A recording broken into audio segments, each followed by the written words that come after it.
अस्सलाम वालेकुम। यकीनन आप सब खैरियत से होंगे।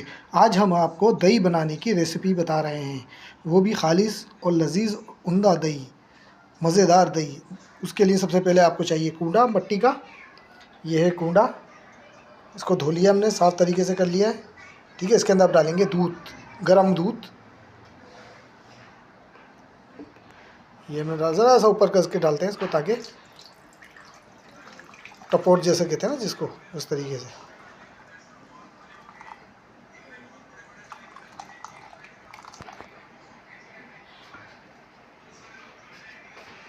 ये हमने डाल दिया है कूंडे के अंदर, मट्टी के कूंडे के अंदर दही। एक बर्तन में मट्टी के दही डाल दिया, दूध डाल दिया। उसके अंदर हमने दही रखा हुआ था, ये हल्का सा दही डाल देंगे इसके अंदर और इसको इस तरीके से मिला देंगे। ये हल कर देंगे। ज़्यादा दही डालने की ज़रूरत नहीं है, दही का पानी भी हो वो भी डाल सकते हैं। और इसको तकरीबन 10 घंटे जो है आप रखें तो दही बहुत अच्छा और बहुत टाइट जमता है। 10 घंटे इसको तकरीबन रखें। कोशिश करें कि गर्म जगह रखें ताकि ये अच्छे तरीके से जम जाए। वो बड़ा मज़ा आता है। रमज़ानों में इस्तेमाल करें, खाने पीने की अशिया में इस्तेमाल करें। बिरयानी पकड़ी है, कौरमा पकड़ा है आपके यहाँ, उसके अंदर इस्तेमाल करें। कोशिश करें घर के अंदर ही जमाएं। वो दही का इस्तेमाल रोज़ाना रखना चाहिए इंसान को अपनी ज़िंदगी में।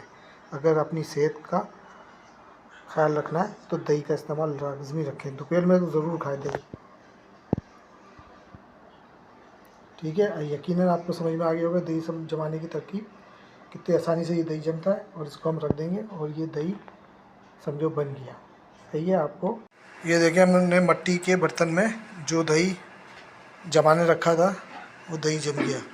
कितना सख्त और कितना अच्छा दही जमा, किसी किस्म का पानी नहीं है, कुछ नहीं है। ये तकरीबन 10 घंटे रखा हमने। ये दही देखें कैसे जमा है। कोशिश करें रमज़ानों में या आम दिनों में कोई भी ऐसे इवेंट है उसमें दही का इस्तेमाल ज़रूर रखें, क्योंकि आजकल जो मैदा किस तरीके से जो बीमारियां पैदा हो रही हैं उसी वजह से हो रही हैं कि हम लोग दही का इस्तेमाल नहीं कर रहे हैं। दही का इस्तेमाल रखें और कोशिश करें कि मिट्टी के बर्तन में बनाएं, बहुत अच्छा जमता है और बहुत मज़ा आएगा इसको इस्तेमाल करने में। ठीक है।